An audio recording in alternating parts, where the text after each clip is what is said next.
Okay, so good morning to all of you.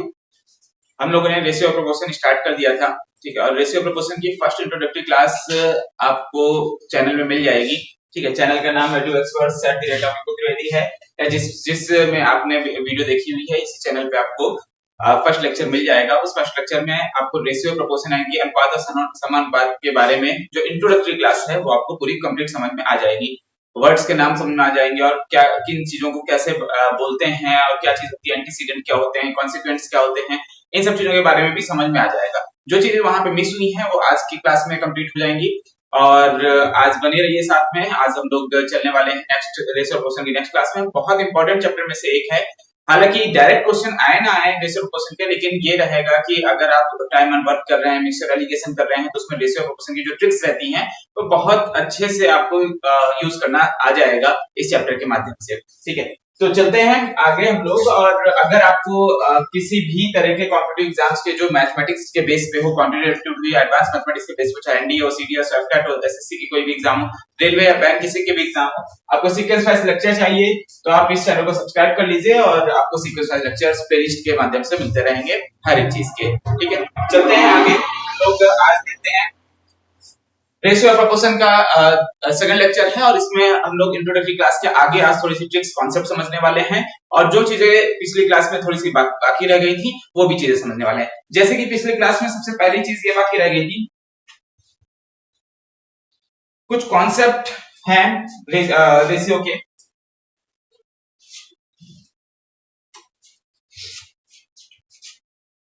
So ratio of proportion,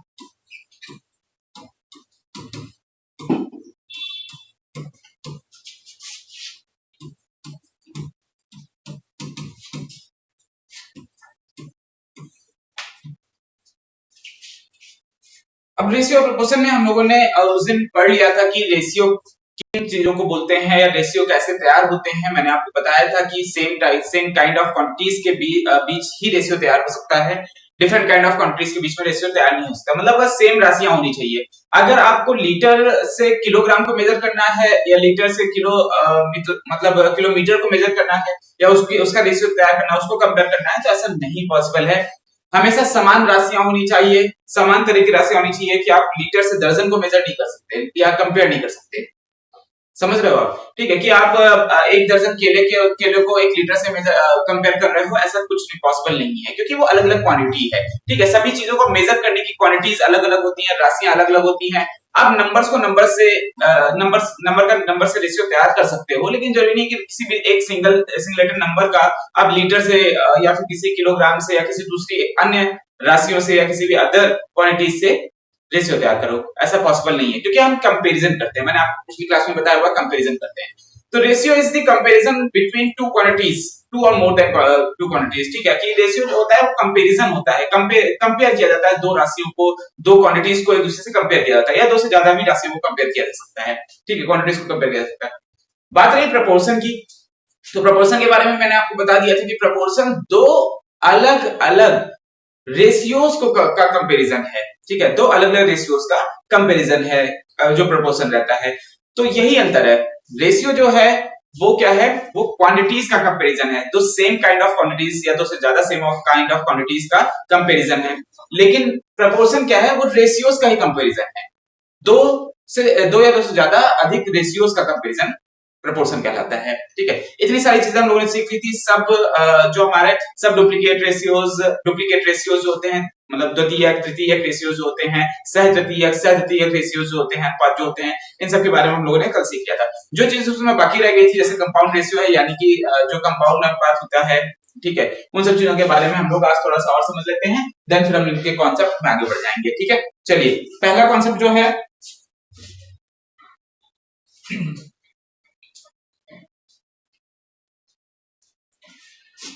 सबसे पहला concept जो है वो है हमारे पास किसका, रेशियो का, कॉन्सेप्ट ऑफ रेशियो, ठीक है।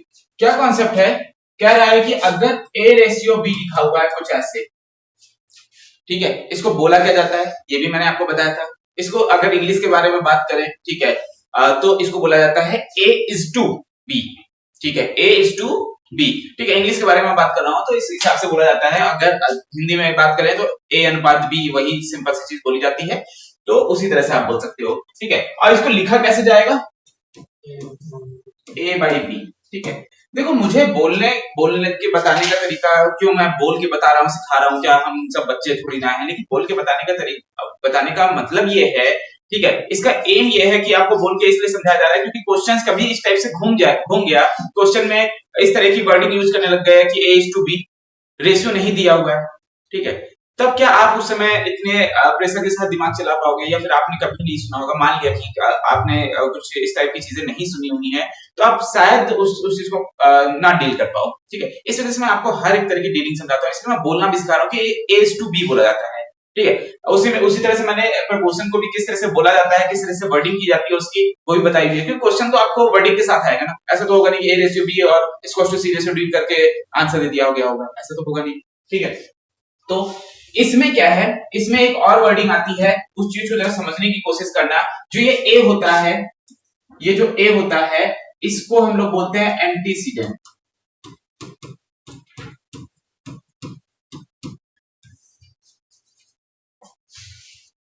ठीक है, इसको हम लोग क्या बोलते हैं, एंटीसीडेंट। ठीक है, अब हिंदी में तो मुझे इसके बारे में नहीं पता है, आप लोग खुद सर्च कर लेना। ठीक है, हालांकि इतनी चीज याद रखो, ठीक है, कि जो हमारा रेशियो यानी कि अनुपात का जो अंश वाला भाग होता है उसको एंटीसीडेंट के बारे में बोलते हैं। ठीक है, थोड़ा सा इसको देख लेना हिंदी मीडियम वालों, ठीक है, गूगल कर लेना तो आपको पता लग जाएगा। ठीक है, दूसरी चीज जो इसका मींस डिनोमिनेटर वाला पार्ट होता है, इसको कॉन्सिक्वेंट बोलते हैं।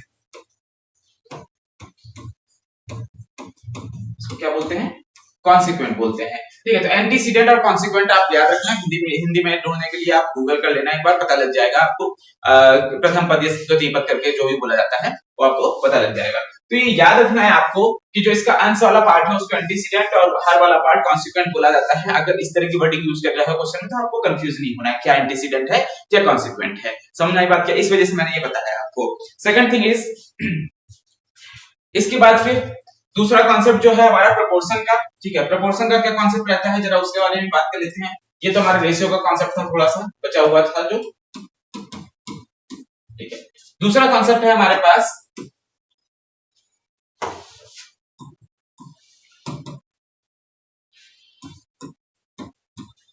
मीन्स एंड एक्सट्रीम्स का। मीन्स और एक्सट्रीम्स का, ठीक है, मीन्स को तो मार्क भी बोलते हैं, ठीक है, और एक्सट्रीम्स को क्या बोलते हैं पता नहीं मुझे, देख लेना एक बार। ठीक है, सो मीन्स एंड एक्सट्रीम्स का ये रहता है, ये प्रपोर्शन में आपको पता लगेगा।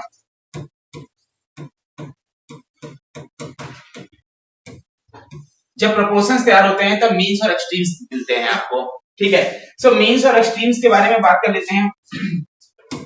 क्या रहता है, जैसे कि मैंने प्रपोर्शन तैयार किया, प्रपोर्शन तैयार करने पे क्या, ए रेशियो बी या फिर A is to B is as, जो ये होता है प्रपोर्शन वाला सिंबल होता है, समानुपात वाला, इसको हम लोग इंग्लिश में इज एज करके बोलते हैं, यानी कि ये रेशियो जैसा है उसी तरह का, उसी समान अनुपात का रेशियो आगे मिलने वाला है आपको। ठीक है, so A is to B is as C is to D, इसका कहने का मतलब ऐसा होता है। अब जरा बात कर लेते हैं इसी में कि ये जो ए है, ठीक है, ये जो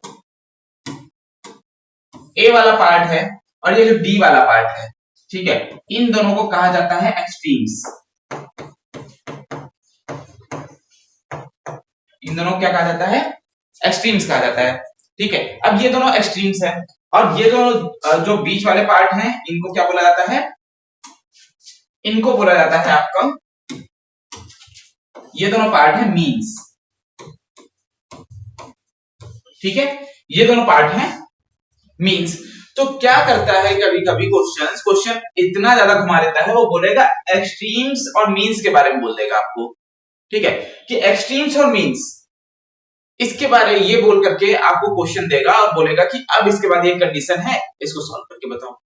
ठीक है, तो ये थोड़े थोड़े जो पॉइंट मैं अभी बता रहा हूँ ना स्टार्टिंग फेज में, ये बीच में जाकर के क्वेश्चन के साथ नहीं बताना पड़ेगा आपको। ठीक है, ये आप पहले से तैयार रखो कि कॉन्सिक्वेंट क्या होता है, एंटीसीडेंट क्या होता है, मीन्स क्या होता है, एक्सट्रीम्स क्या होता है, प्लस एक और कंडीशन, वो कंडीशन क्या है एक चीज याद रखना, प्रोडक्ट ऑफ मीन्स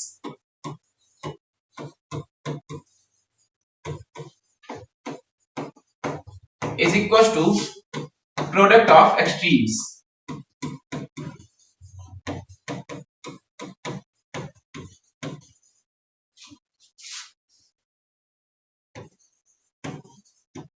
ठीक है, ये एक बहुत इंपॉर्टेंट पॉइंट मैंने आपको दिया हुआ है, ये आपको याद रखना पड़ेगा। ठीक है, क्या product of means is equal to product of extremes. ठीक है, तो प्रोडक्ट ऑफ मीन्स का मतलब ये है कि अगर आप ये जो माध्य वाले पार्ट हैं यानी कि बी और सी है, इनका मल्टीप्लाई कर दोगे, इनका गुणा कर दोगे, तो वो एक्सट्रीम्स के यानी कि ए और डी के मल्टीप्लीकेशन के यानी कि गुणे के बराबर होंगे। समझ में आ गई बात क्या? ठीक है, ये याद रखना है आपको। क्लियर है ये चीज? नहीं समझाई? आगे बात समझे? ये वही चीज बोली जा रही है, यानी कि अगर मैं यहाँ पे लिखूं B into C equal to A into D. Clear बात है? ये याद रखना है आपको पहली चीज। ठीक है, यहां तक समझ आ गया कि नहीं आ गया? यहां तक समझ आ गया सबको?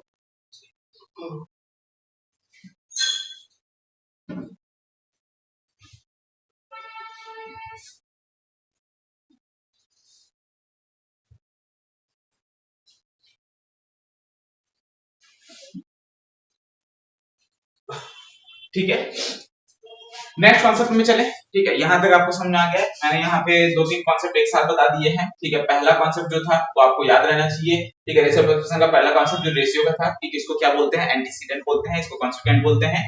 मीन्स का कॉन्सेप्ट और एक्सट्रीम कॉन्सेप्ट भी मैंने आपको बता दिया है। अब हम चलते हैं नेक्स्ट पेज पे।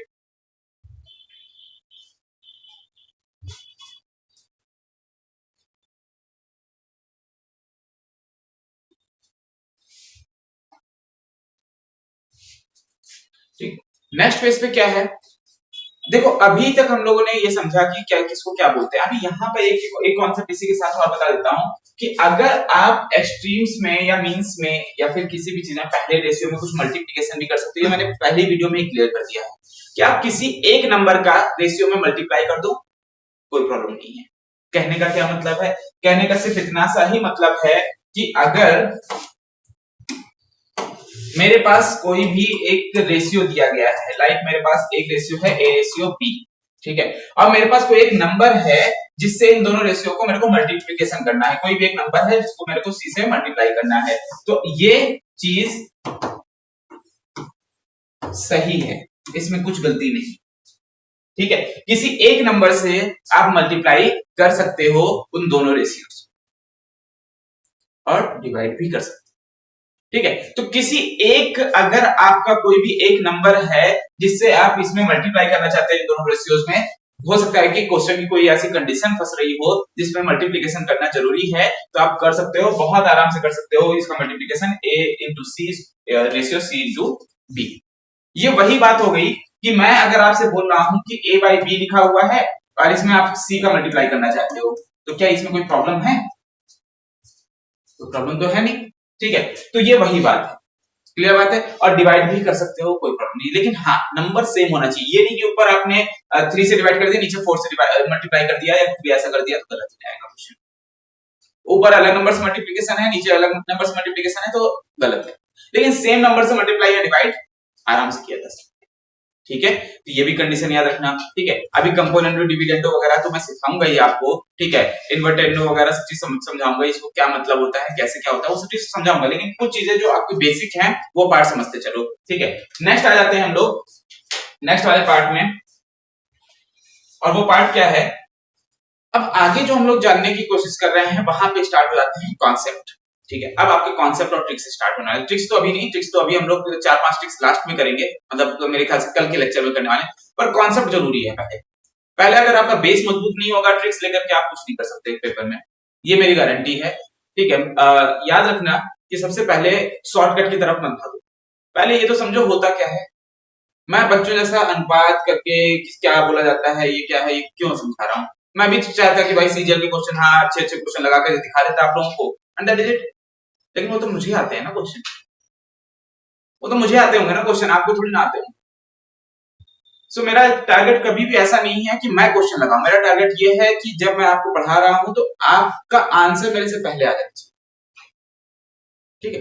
तो दैट इज वाई सबसे पहले मैं कॉन्सेप्ट क्लियर करवाता हूँ कि भैया ये इसको कहते हैं, ये इसका पूरा बेसिक है, ये 6th क्लास से आपने 10th क्लास तक पढ़ा होगा, एंड देन फिर इसके कॉन्सेप्ट जो आगे जुड़ने वाले हैं। अब इसके बाद थोड़ी सी ट्रिक्स ले लो ताकि आपका टाइम मैनेजमेंट हो पाए for exam point of view. Clear है? ठीक है, तो आ जाओ हम लोग चलते हैं अगले कॉन्सेप्ट में। अगला कॉन्सेप्ट क्या है देखते हैं।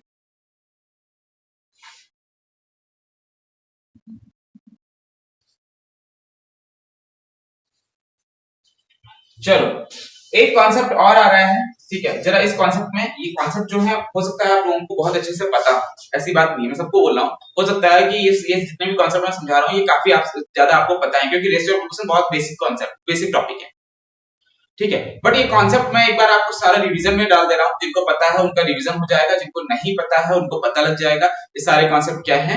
एंड इसके बाद फिर हम ट्रिक्स और फिर क्वेश्चंस में चलेंगे। बहुत ज्यादा लंबा लेक्चर, तो बहुत ज्यादा लंबा मतलब नंबर ऑफ लेक्चर्स तो नहीं जाएंगे, 3-4 लेक्चर होंगे ज्यादा मैक्स रेशियो प्रोपोर्शन के, लेकिन बहुत अच्छी ट्रिक्स आपको समझ आ जाएंगी जो कि मिक्सचर एलिगेशन तक में काम आने वाली है, आपको टाइम स्पीड डिस्टेंस में काम आने वाली है, रेशियो अगर वाले क्वेश्चंस आए तो, ठीक है। तो हर जगह काम आएंगी, जरा उनको समझ के चलो। सो पहला जो कॉन्सेप्ट है, यहाँ पे मैं सारे कॉन्सेप्ट स्टार्ट कर रहा हूँ, ठीक है। सो कॉन्सेप्ट नंबर 1, कॉन्सेप्ट कहता है what should be added to all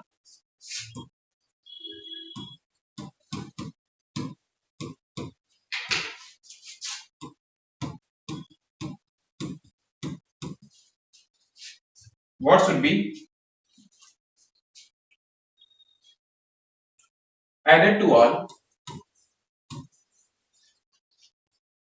of A, B, C, D so that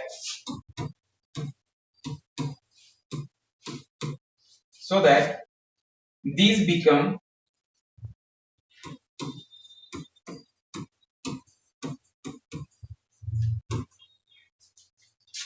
proportional respectively.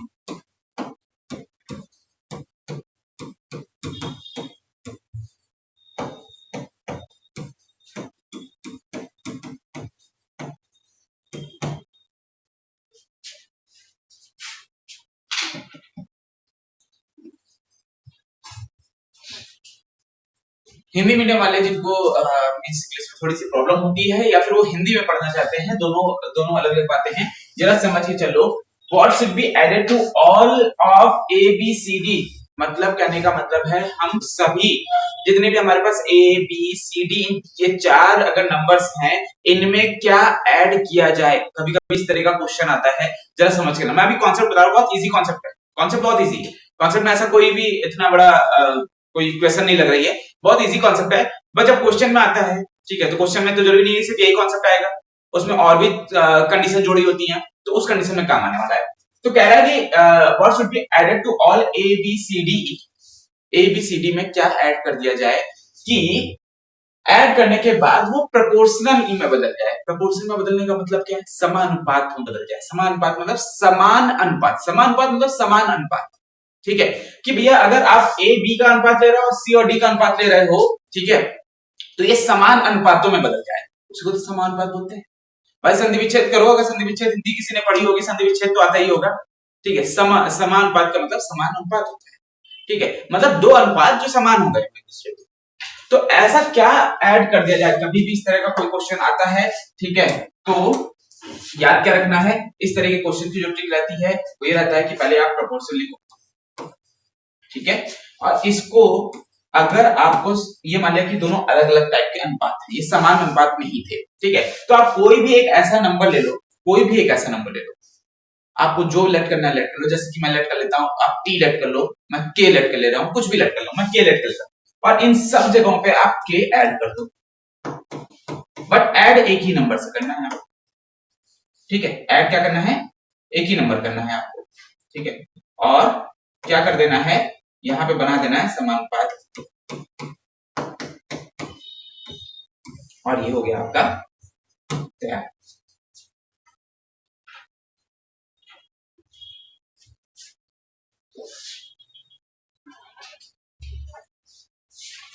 ठीक है, अब आप बोलोगे कि सर ये के तो हमने माना हुआ है, तो के एक्चुअली में के है।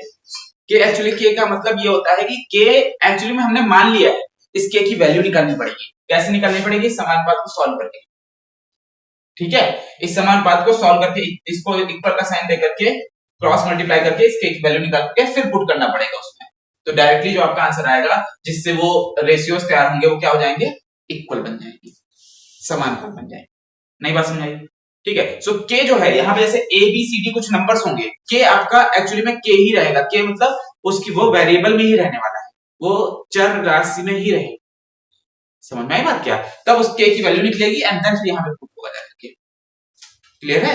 ठीक है। तो इस तरह का क्वेश्चन ये था कॉन्सेप्ट नंबर 1। आ जाते हैं हम कॉन्सेप्ट नंबर 2 में। समझ में आ गया ये चीज? समझ में आ गया? कॉन्सेप्ट नंबर 2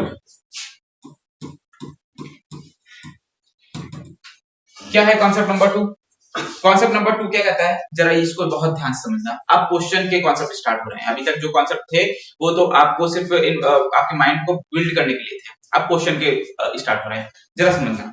क्या है question? If an amount A is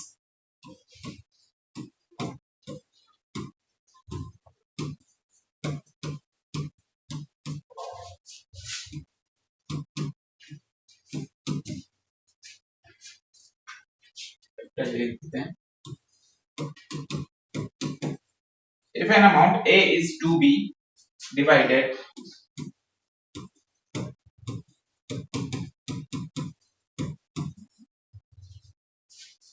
between C and D,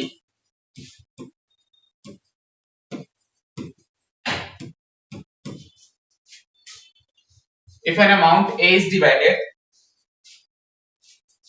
A is to be divided between C and D, इन सबको कैपिटल लिख सकते हैं, इन सबको कैपिटल लिख लेते हैं। In the ratio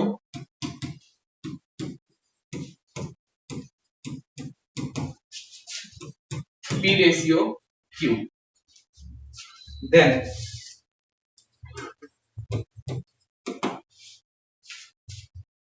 share of C. पहला क्वेश्चन जो है आपका वो है शेयर ऑफ सी बताना है आपको। शेयर ऑफ सी क्या होगा? ठीक है। दूसरा क्वेश्चन है शेयर ऑफ डी बताना है आपको।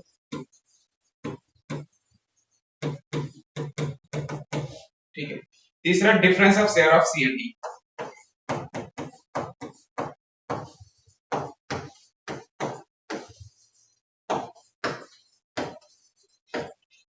Difference of share of C and D.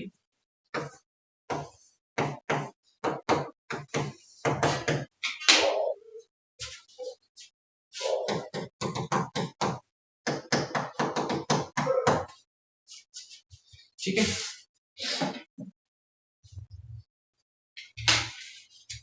अब ये क्वेश्चन है आपके सामने, देख लो भाई। इस टाइप का क्वेश्चन है, हिंदी मीडियम वालों को मैं समझा देता हूं। ये क्वेश्चन किस टाइप के क्वेश्चंस में आपको काम आने वाला है कि जैसे कि अगर आपको कभी भी बोल दिया जाएगा कि एक अमाउंट है जिसको दो व्यक्तियों में बांटा है, 100 रुपए हैं, दो व्यक्तियों में बांटे गए हैं। किस रेशियो में बांटे गए हैं? P रेशियो Q में। ठीक है।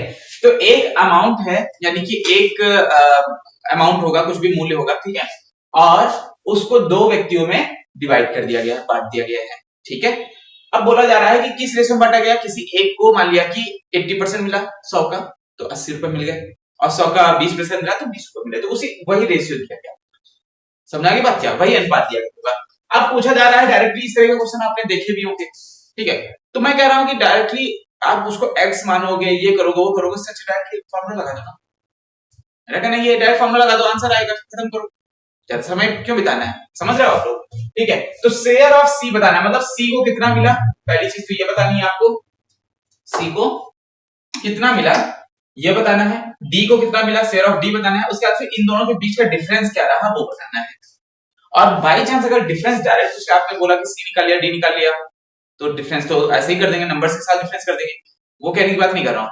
अगर डायरेक्टली पूछ रहा है डिफरेंस बता दो, तो शेयर निकालने की जरूरत क्या पड़ रही है? डायरेक्ट फॉर्मूला लगा दो। समझ रहे हो आप लोग? तो बताओ इसका क्या रहने वाला है?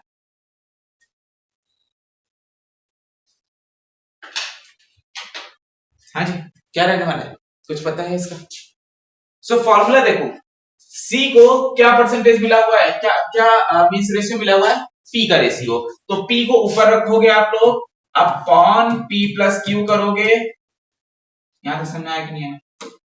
पी को ऊपर रखा अपॉन पी प्लस क्यू कर दिया, ठीक है, याद रहेगा इतना? ठीक। और किस अमाउंट को बांटा जा रहा है? ए अमाउंट को बांटा जा रहा है, तो आप क्या करोगे, इनटू ए कर दोगे। ये आपको डायरेक्ट शेयर ऑफ निकाल के दे देगा। बताओ कोई प्रॉब्लम है इसमें? है जी, कोई प्रॉब्लम है इसमें? ठीक है, शेयर ऑफ डी निकालने के लिए, तो डी किस रेशियो में है, क्यू के रेशियो में है, तो क्यू ऊपर रखो, क्यू ऊपर रखोगे, अपॉन करोगे, पी प्लस क्यू करोगे और इनटू कर दोगे ए, क्योंकि ए अमाउंट बढ़ता है, डायरेक्टली कर दो। समझ रहे हो ना? तो जो जिस रेशियो में है उसको ऊपर रखा जाएगा, ठीक है, ऊपर रखने के बाद उसको ऊपर रखा जाएगा और जिस अमाउंट को बांटा जा रहा है उसको मल्टीप्लाई कर दिया जाएगा। नीचे डिनोमिनेटर में क्या रखा जाएगा, दोनों रेशियो का सम। नई बात समझे? आगे बात समझे? ठीक है, ये चीज। अब बात करनी है difference of share of C and D, ठीक है। सो डिफरेंस जो भी सी को अमाउंट मिला हुआ है और जो डी को अमाउंट मिला हुआ है उसका डिफरेंस, अगर आपको दोनों निकल आए हो तो डायरेक्टली सब्ट्रैक्ट कर दो, नहीं डायरेक्टली सब्ट्रैक्ट करना है, दोनों निकालने के लिए क्वेश्चन नहीं बोला गया था, आपको डायरेक्ट ये पूछा जा रहा है, तो क्या फॉर्मूला लगने वाला है, क्या बताओगे इसके?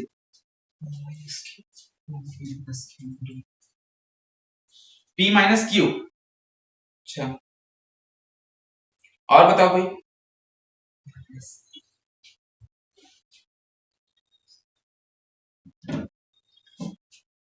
देखो, सबसे पहली बात तो यहाँ पे सही बोला, लेकिन एक चीज और भी यहाँ पे बतानी होगी, तभी आपको एक सही निकलेगा। क्या चीज है? यहां पर हम P माइनस क्यू तब करेंगे, ठीक है, ये चीज आपने बताई, यही चीज तो बताई, बिल्कुल सही है ये चीज, लेकिन ये कंडीशन क्या है, ये तब सही होगी कंडीशन के हिसाब से where P is greater than Q, जब P जो होगा वो Q से बड़ा होगा। अगर Q ग्रेटर देन P हो गया तो पहले Q माइनस P रखेंगे, ठीक है। तो ये कंडीशन याद रखना, अगर Q बड़ा होगा तो Q माइनस P रखेंगे, क्योंकि हमें डिफरेंस निकालना है। ये क्या बोला हुआ है? डिफरेंस बोला हुआ है। मैंने आप लोगों को कई बार बताया हुआ है, डिफरेंस और सब्सट्रैक्शन में अंतर होता है, घटाने में और अंतर निकालने में अंतर है, ये बात है, तो ये याद रखना है। क्लियर है? ये कॉन्सेप्ट था, इसको भी नोट डाउन कर लो अच्छे से, फिर हम लोग अगले कॉन्सेप्ट चलते हैं।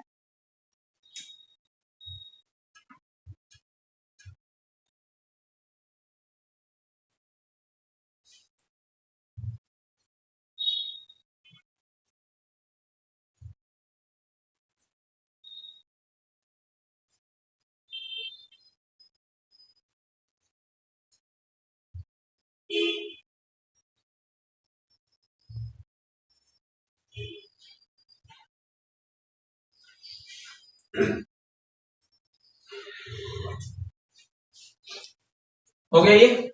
अगला कॉन्सेप्ट भी थोड़ा सा मिक्स मैच है, मतलब अगला कॉन्सेप्ट भी हल्का सा इसी टाइप का है, जो ये सेम कॉन्सेप्ट है, बस थोड़ा सा अलग टाइप का क्वेश्चन में मिलेगा वो, तो उसको भी जरा ध्यान से देख लेते हैं, ठीक है। तो क्या है कॉन्सेप्ट? कॉन्सेप्ट नंबर 3 है ये, 2 हो गया, कॉन्सेप्ट नंबर 3। तो ये है आपका कॉन्सेप्ट नंबर 3, और ये कॉन्सेप्ट क्या कह रहा है, रुको पहले मैं लैंग्वेज लिख देता हूं आप लोगों के सामने क्वेश्चन की, उसके बाद फिर बात करते हैं। If the ratio of A and B,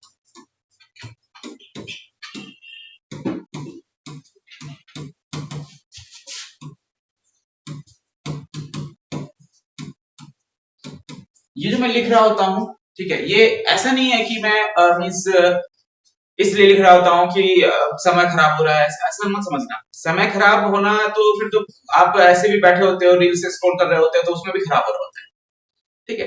समय खराब होने का मतलब नहीं है, अगर आपको ये तरीका पता लग जाएगा कि इस तरह से क्वेश्चन पूछा जा रहा है, ठीक है, वो वर्डिंग्स पता लग जाएंगी, तो आपके लिए ज्यादा आसान होगा, या फिर मैं बता दूं हाँ ऐसा ऐसा होता है, ऐसा ऐसा होता है, फिर आसान हो जाएगा। समझ रहे हो? तो इसको समय खराब होना मत समझना, क्योंकि अगर इसको आप समय खराब होना समझ रहे हो तो फिर आप रील्स जो स्क्रॉल करते हो वो तो समय यूटिलाइजेशन तो नहीं कहलाएगा, ठीक है, वो प्रोडक्टिव आवर तो नहीं कहलाएगा कि भाई प्रोडक्ट प्रोडक्शन कर रहे हो, आप प्रोडक्टिव आवर निकाल रहे हो, ऐसा तो ऐसा भी नहीं होगा, ठीक है। तो समय खराब होना नहीं है, मैं आपको इसलिए लिख के देता हूँ ये सारी चीजें ड्यू टू, क्योंकि ताकि आपको ये समझना है कि इसकी मींस वर्डिंग क्या है, आप समझ रहे हो, ठीक है। तो जरा देखो, if the ratio of A and B is m ratio n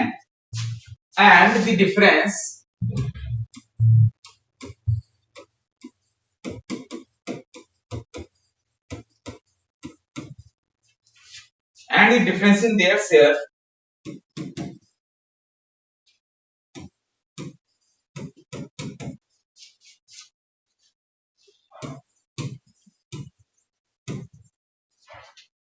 share is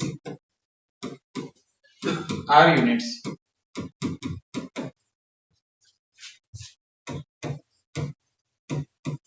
then पहला क्वेश्चन क्या बनेगा, पहला क्वेश्चन बनेगा शेयर ऑफ ए, दूसरा शेयर ऑफ बी।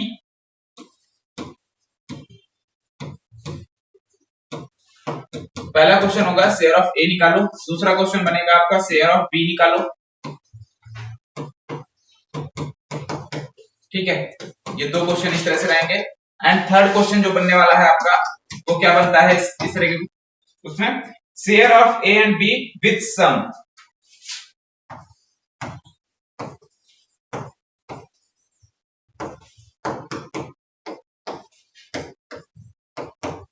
या सीधे sum of share of A and B लिख देते हैं ना डायरेक्टली।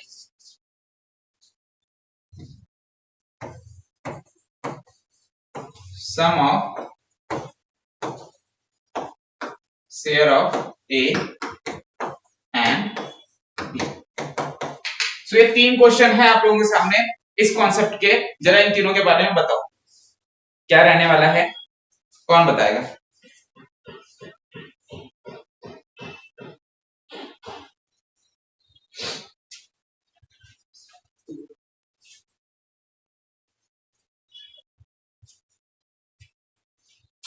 चलो ये क्वेश्चन है, इसको मैं समझा देता हूँ, जो हिंदी मीडियम वाले हैं उनके लिए समझा देता हूँ, एंड फिर स्टार्ट करते हैं इसके बारे में।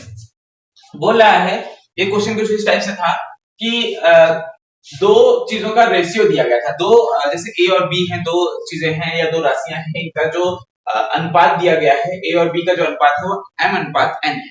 क्लियर है?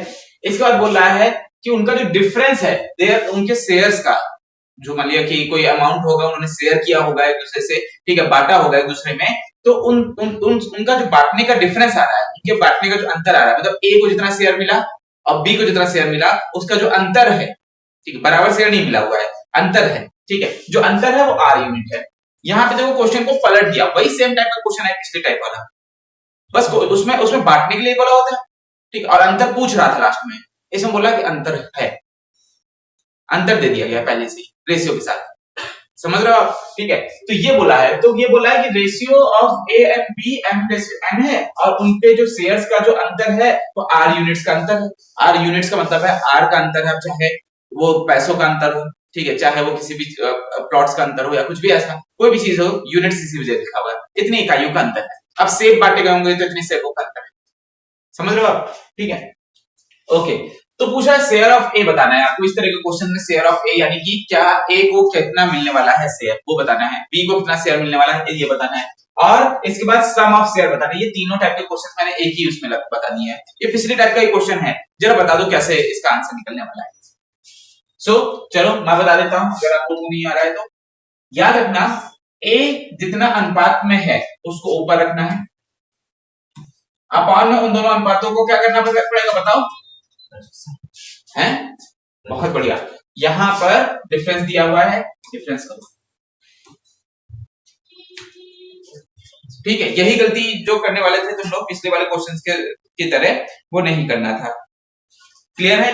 और इनटू कर दोगे कितना, जो उनका डिफरेंस है, डिफरेंस क्या है, आर है, तो यहां पे शेयर्स का डिफरेंस दिया गया है, पूरा अमाउंट दिया जाता तो प्लस करते, समझ रहे हो? अगर यहाँ पर पूरा अमाउंट दिया जाता जितना डिस्ट्रीब्यूट किया गया है दोनों को, तो हम लोग यहाँ पे प्लस करते। क्लियर है? ठीक है। अब बी का शेयर वही सेम तरीका, n अपॉन कर देंगे, n upon m minus n कर देंगे, क्योंकि बी का जो अनुपात है वो कितना है, n है। नहीं बात समझाई? क्लियर है भाई? सब में प्लस और सब में प्लस कर देंगे, बस बात खत्म होगी, है ना? तो सब में हम लोग प्लस कर देते हैं। क्या प्लस करेंगे? m प्लस n हो जाएगा। लेकिन एक कंडीशन आपको याद रखनी है, m माइनस n तभी होगा जब m बड़ा होगा n से।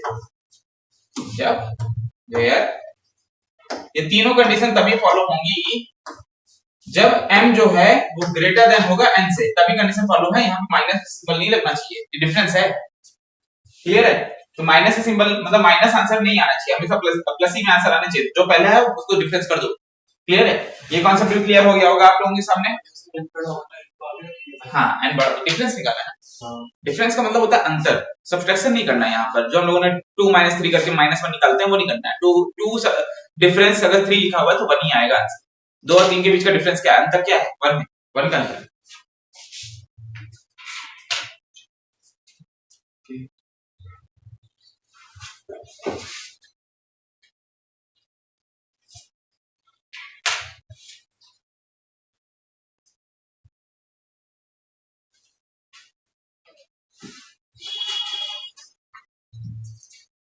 चलिए जी आगे, ठीक है आगे बढ़ते हैं। एक एक दो कॉन्सेप्ट और समझते हैं आज के, ठीक है? एंड इसके बाद फिर हम लोग सीधे ट्रिक्स में जाएंगे जो हमारी अगली क्लास में आएगी। तो मैं आपको कॉन्सेप्ट और ट्रिक्स पहले ही इसी वजह से बता देता हूँ, ठीक है? मेरा मेरा तरीका थोड़ा सा डिफरेंट लग सकता है कि मैंने कॉन्सेप्ट और ट्रिक्स पहले ही सारे गन्स पकड़ा दिए आपको, ठीक है? चलाना कैसे है वो भी मैं बताता हूँ लास्ट क्वेश्चंस में, ठीक है? तो उसका उसका मत वो करना कि भाई क्वेश्चंस तो लग ही नहीं रहे हैं, सब कहां से क्वेश्चन लगाएंगे, ऐसा नहीं है। क्वेश्चंस भी लगवाए जाएंगे आपको, हर एक ट्रिक के हर एक कॉन्सेप्ट के यूजेस के हिसाब से आपको क्वेश्चन बताए जाएंगे, ठीक है?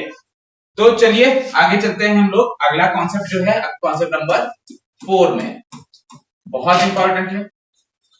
कभी कभी मिक्सचर और एलिगेशन में इस तरह की चीजें दे देता है। अब यहाँ पे जो कॉन्सेप्ट आ रहे हैं मिक्सचर और एलिगेशन से रिलेटेड है। मिक्सचर और एलिगेशन समझते हो आप लोग, है ना? मिक्सचर और एलिगेशन समझते हो ना? ठीक है, उससे रिलेटेड है। जरा उसके भी कॉन्सेप्ट हम लोग समझ लेते हैं, ठीक है? तो पहला क्या है, इसके पहले मैं लैंग्वेज लिख देता हूं, फिर आप लोग को बताता हूं क्या है। बोला है if the ratio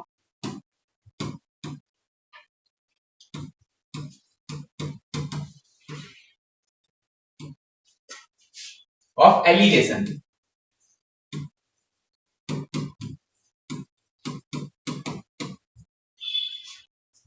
of milk सम्मिश्रण, एलिगेशन को क्या बोलते हैं?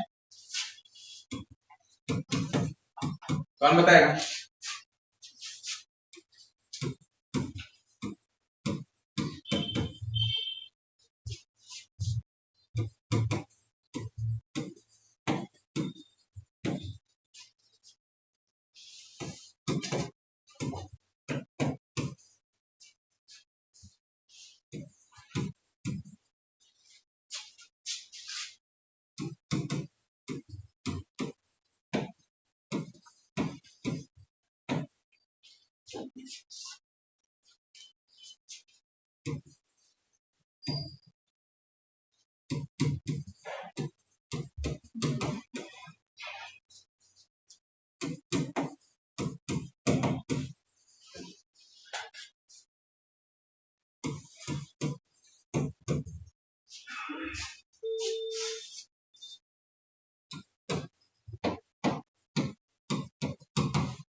ये है आपका क्वेश्चन, और इस तरह के क्वेश्चन आपको कहाँ मिलने वाले हैं, आपको समझ में आ गया होगा चैप्टर के नाम से ही, जहां पे एलिगेशन लिखा हुआ है।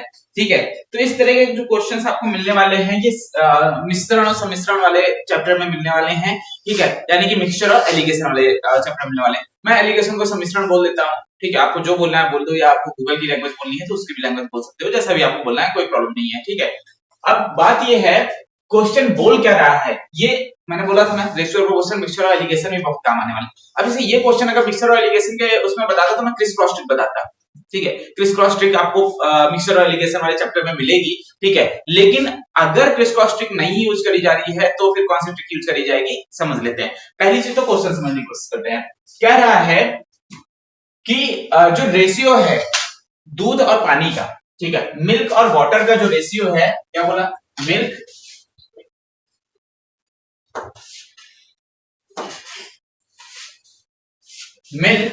और वाटर का जो रेशियो है किसी ग्लास में, किसी एक ग्लास में मिल्क और वाटर का जो रेशियो है वो A रेशियो B दिया गया है। मतलब पानी और जो दूध और पानी का जो अनुपात दिया गया है वो A अनुपात B दे दिया गया है। ठीक है, एक वो दिया गया है। और इसी तरह से दूसरे ग्लास में 3 ग्लास हैं। पहली बात तो ये समझ के चलना, 3 ग्लास हैं। पहले ग्लास में, ठीक है, पहले ग्लास में दूध और पानी का जो रेशियो दिया गया है वो कितना है, A अनुपात B है। दूसरे ग्लास में जो एलिगेशन है वो क्या है, P अनुपात Q है। पहले ग्लास में मिल्क और जो दूध और पानी का जो अनुपात है वो कितना है, A अनुपात B।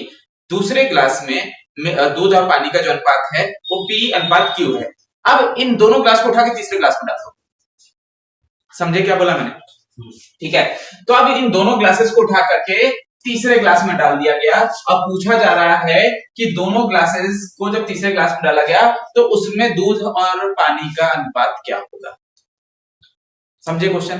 ठीक है, मतलब 3 ग्लास है, फिर समझा देता हूं जिसको नहीं समझा है। 3 ग्लास हैं, पहले ग्लास में दूध और पानी का अनुपात है, दूसरे ग्लास में भी दूध और पानी का अनुपात है। ठीक है, अब इन दोनों ग्लासेस को में दूध और पानी तो होगा ही ना, उसको तीसरे ग्लास में डाल दिया गया। तो अब पूछा जा रहा है जो तीसरे ग्लास में दूध और पानी का अनुपात क्या रहा होगा। ये मिक्सचर और एलिगेशन का क्वेश्चन इस टाइप से रहता है। तो इस तरह के क्वेश्चंस को करने के लिए क्या करना पड़ेगा, बताओ जरा, क्या रेशियो रखने वाला है, डायरेक्टली बताओ जल्दी से, जिसको भी आता है।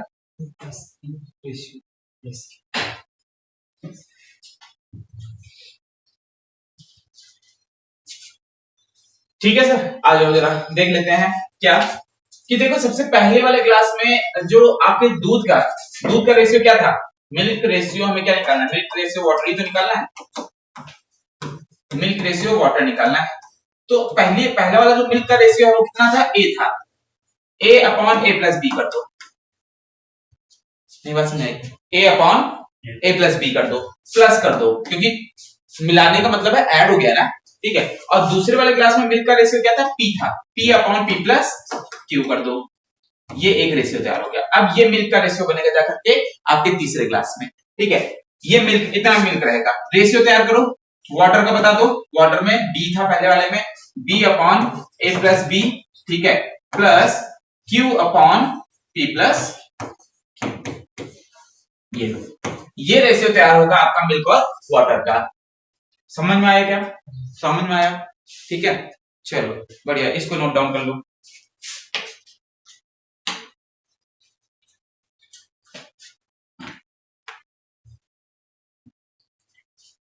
इसी तरह से एक लास्ट कॉन्सेप्ट और है, इसको नोट डाउन कर लो। तो लास्ट कॉन्सेप्ट में चलते हैं एंड देन फिर कल हम लोग एक नए उसमें चलेंगे जो ट्रिक्स वगैरह आपकी रहेंगी। ठीक है, चलिए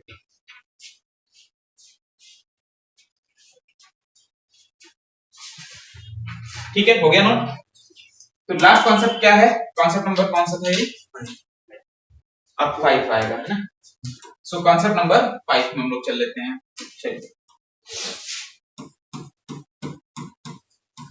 देखो, कभी कभी ये जो वाले क्वेश्चन अभी मैं लास्ट कॉन्सेप्ट वाला क्वेश्चन जो बता रहा हूँ ना, ये आपका जो सिंप्लीफिकेशन वाले में काफी यूज होता है। अगर सिंप्लीफिकेशन क्वेश्चन आता है तो इस तरह के क्वेश्चन काफी बार आ जाते हैं। ठीक है, तो जरा इसके बारे में समझ लेना। मैं हर टाइप के, देखो रेशियो प्रोपोर्शन किन चैप्टर्स में यूज हो रहा है उन सारे टाइप्स के चीजों के लिए आपको वो बता रहा हूँ चीजें।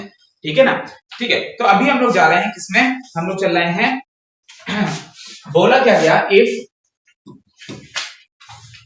A by B is equals to C by D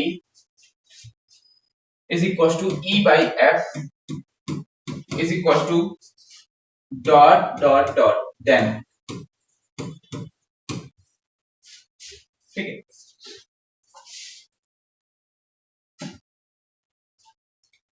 अभी इस तरह का अगर पूछा गया है तो आपसे इस तरह का कोई क्वेश्चन दिया जाएगा और बोला जाएगा मींस ईच रेशियो बता दो या मिक्स्ड रेशियो बता दो, कंपाउंड रेशियो जिसे बोलते हैं, इसका कंपाउंड रेशियो बता दो, सम्मिश्र,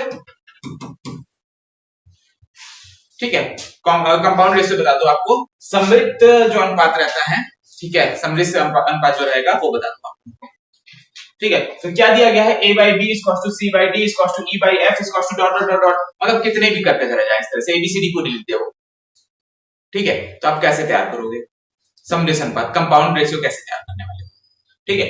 तो इस तरह का कभी क्वेश्चन अगर आपको देता है तो आपको क्या करना है, कुछ नहीं करना है, आपको जितने भी न्यूमरेटर वाले पार्ट हैं जिसको हम लोग क्या बोलते हैं, न्यूमरेटर वाले पार्ट को रेशियो में क्या बोला जाता है भाई, नहीं बताओगे, हैं जी, न्यूमरेटर वाले पार्ट को क्या बोला जाता है, एंटीसीडेंट, याद रहेगा ना, एंटीसीडेंट, एंटीसीडेंट, ठीक है। सो इन सब को ऐड करके रख दो ऊपर, a plus C plus E plus dot dot dot dot जितना भी हो, अपॉन में कर दोगे कॉन्सिक्वेंस वाले पार्ट को ऐड करके रख दो, b plus d plus f plus dot dot dot dot, और आपका कंपाउंड रेशियो निकल के आ जाएगा। कभी कभी इस तरह का भी क्वेश्चन पूछ लिया जाता है, ठीक है, जरा इसको भी नोट डाउन कर लो।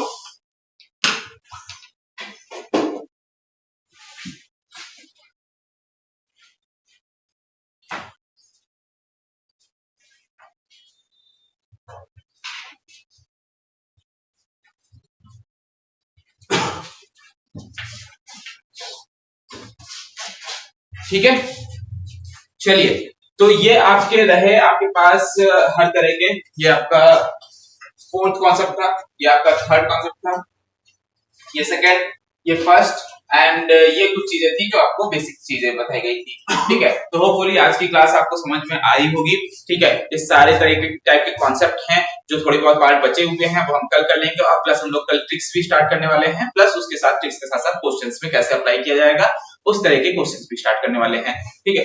तो मींस याद रखिएगा आप, ठीक है, कल क्लास लेना मिस मत करिएगा, और ध्यान रखना है कि आपको ये सारे लेक्चर्स कहाँ पे मिलने वाले हैं, ये सारे लेक्चर्स आपको मिल जाएंगे यहाँ पर, ठीक है। ये चैनल को आप सब्सक्राइब कर लीजिए, ठीक है, इस चैनल को सब्सक्राइब कर लीजिए, आपको सारे सीक्वेंशियल लेक्चर्स मिल जाएंगे यहाँ पर। मिलते हैं कल और एक नए कॉन्सेप्ट, जितने भी कॉन्सेप्ट और बचे हुए उनके साथ और कुछ नई ट्रिक्स के साथ, ठीक है, रेशियो ऑफ क्वेश्चन की। चलिए कल मिलते हैं, तब तक के लिए ध्यान रखिए, जय हिंद, प्रैक्टिस करते रहिए।